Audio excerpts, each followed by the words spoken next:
Hello, hello. Exciting news from the garden. This is our first little baby broccoli head. Feeling very proud. We've got another couple coming through, but that's the one that's visibly broccoli.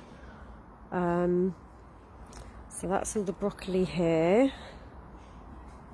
And then we've got kale, so we've been eating the kale for a little while now. Just picking off the leaves as and when. And they do seem to grow back really quickly, and I love this kale because it's got a bit of a story behind it. It's an old heirloom variety that was brought back from extinction. And it's a couple of 100 years old, I think, if I'm right. And yeah, so it's really nice to know that we're keeping these old sort of indigenous varieties going over here. Lettuce is the same. We're just cutting and coming again as they call it. Our cucumbers are finally flowering. These are practically all dead, so it's been a bit miraculous really. Thank God we've had all this hot weather, because that's what they thrive on. Because it didn't look like they were going to make it for a while. Beetroots coming up quite nicely. Those, if you're wondering what the eggshells are, that's to keep the slugs off. They don't like crawling over those, which kind of makes sense. And yeah, down here we've just got the carrots are still going. The chives, the mint. Is it the mint? No, sorry, this is basil. Lemon basil seemed to have sort of shrunk and looked a bit hopeless, but it's kind of coming back. The pepper's doing really well here. Capsicum. And that's our Korean mint, which is lovely. And a cup of tea. You can add it to all kinds of stuff, very healing. And the potatoes. So yeah, that's how things are going in the garden. This is our little wild area that we tried to keep just as it is, untended, so little creatures can live there undisturbed. You usually have Smokey having a look around there, so there must be things in there. Yeah. But yeah, I would recommend just starting to grow some stuff. It's been a lot easier than I thought it would. I mean, touch wood. It's all we did was buy the compost. Andy built the raised bed, which I think is very helpful with keeping pests and things off. And that was it really. We put a bit of fertiliser on every so often, and I've made up a good bug spray, which is basically raw onion, garlic and cayenne pepper, and we just spritz it every now and then, and that seems to keep the creepy crawlies off. We've had a little a minor slug attack, but nothing serious. So yeah, it's anyone that was feeling daunted by it, because I certainly was, never grown anything in my life, just give it a go.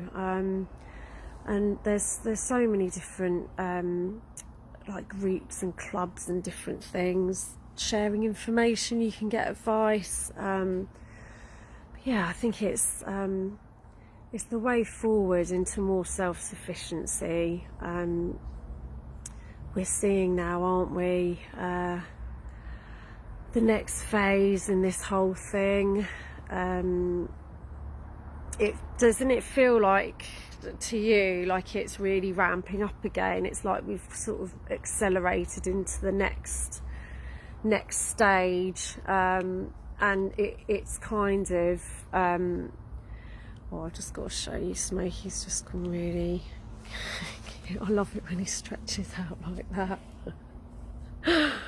Oh,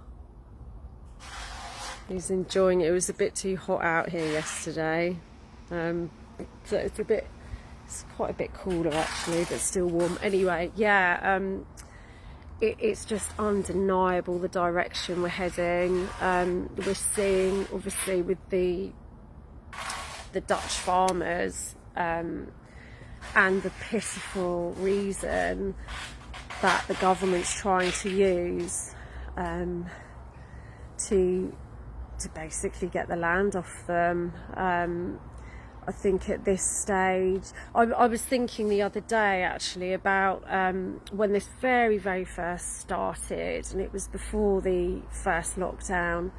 I was chatting to someone I was working with at the time, and my views have always been, I've always been outspoken, and I called it from the moment this started happening. Like a lot of us, I knew that this was the big push. This is like the final part, where it wasn't going to stop until they hopefully got what they wanted. And I remember her saying, well, what's the goal then? What is it they want? And I said, this will basically crash the global economy and enslave us even further. They don't want us to have any independent means of survival, of income, and we won't be able to feed ourselves, we won't be able to heat our homes, all of these things. And that was 2.5 years ago now, near enough. And it just popped into my head today, seeing how this is all unrolling. I wonder if she's now looking around and saying, wow, yeah, I can see that this is what's happening. Or will she have just integrated it into that narrative? I mean, to be fair to this person, she was very open-minded. She always knew that I had different opinions and views on things, and was always very open to listening. But still, in the end, she basically said, actually, this particular person, that it was too much for her to cope with, and she was still clinging to that we'll be going back to normal dream. This was quite some time ago, and I'm pretty sure she will have let that go by now, if she has any sense. But it is very interesting to see how people incorporate this next stage, which is all about the shortages, the complete upheaval of our systems, and yeah, like how if it's not alerting you, if it's not waking you up, how do you factor that in? How do you justify? And I do think the further down the road we go, there's going to be less and less ability to cram it into that worldview that the government's there to protect us, to serve us, blah blah, and that there's any kind of logical explanation or rational explanation for where we're heading. Again, with the farmer situation, it's forget COVID now. I mean, initially there was that, oh goodness, shortages because people are ill with COVID and blah blah, there's a lot of sirens today, and but that's not even factored into this. This is blatant, the climate agenda and the environmental whitewash that they're pinning on this. And I've not seen many people really going along with this whole climate thing, so I do wonder how that will pan out. Yeah, it's interesting times, very interesting times, and it can be quite unbalancing because there's so much going on. We've seen what's happening in Sri Lanka as well. I mean, you do wonder if that's like a precursor. If we keep going in the same direction here, then, you know, is that where we're going to be?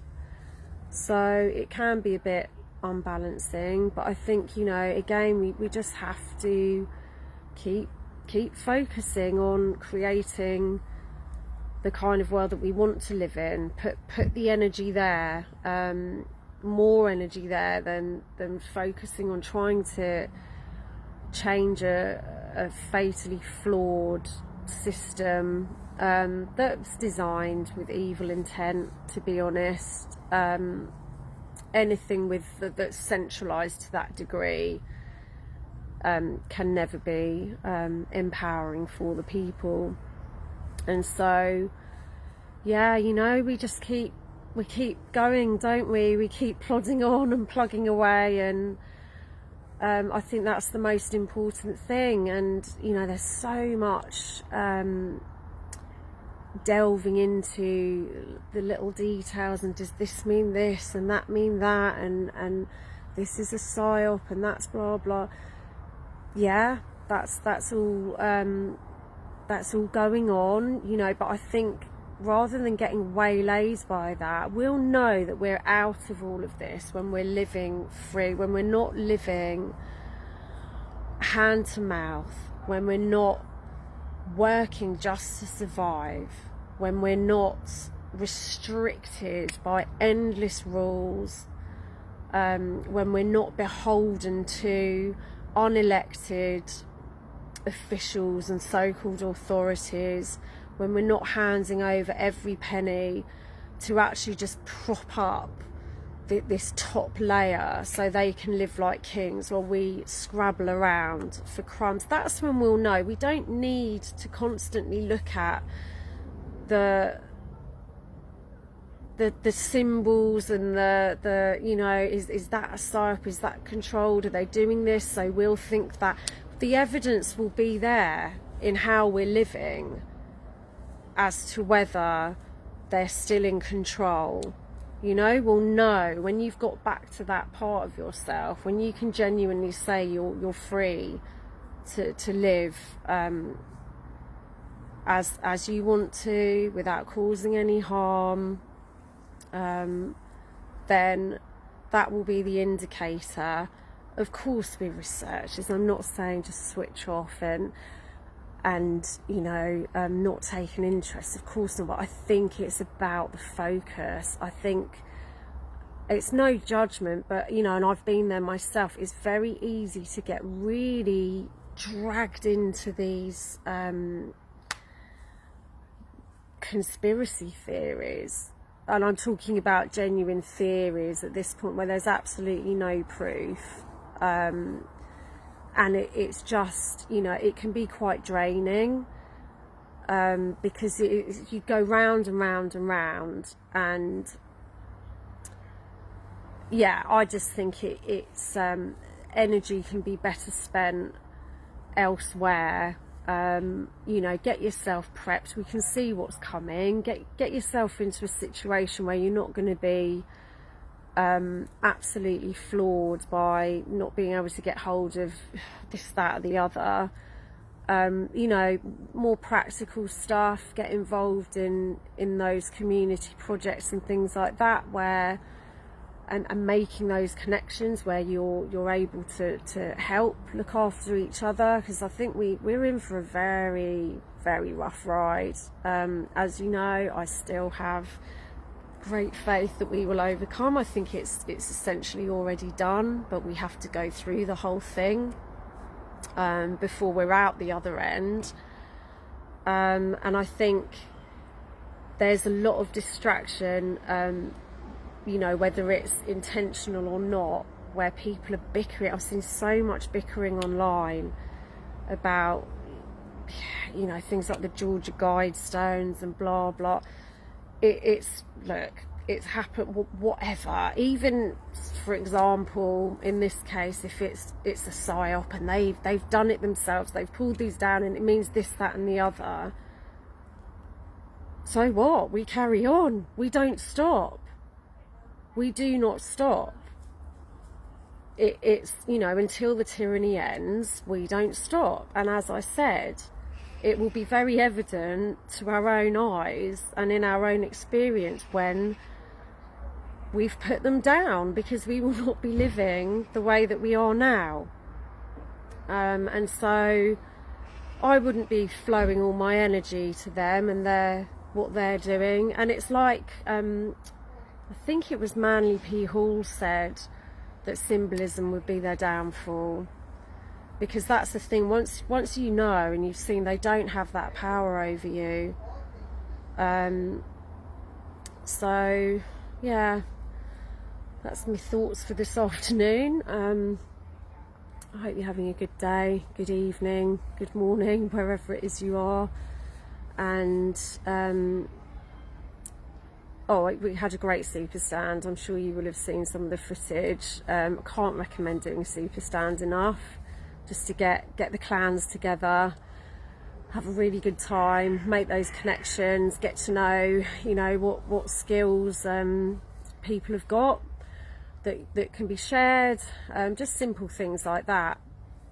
It's yeah, well worth doing. And if you want any information on how to get one going, or you want to just sort of advertise it, whatever, you can email stands@astandinthepark.org, and yeah, we can put that out there for you. But we had a great time, perfect weather as well, which always helps.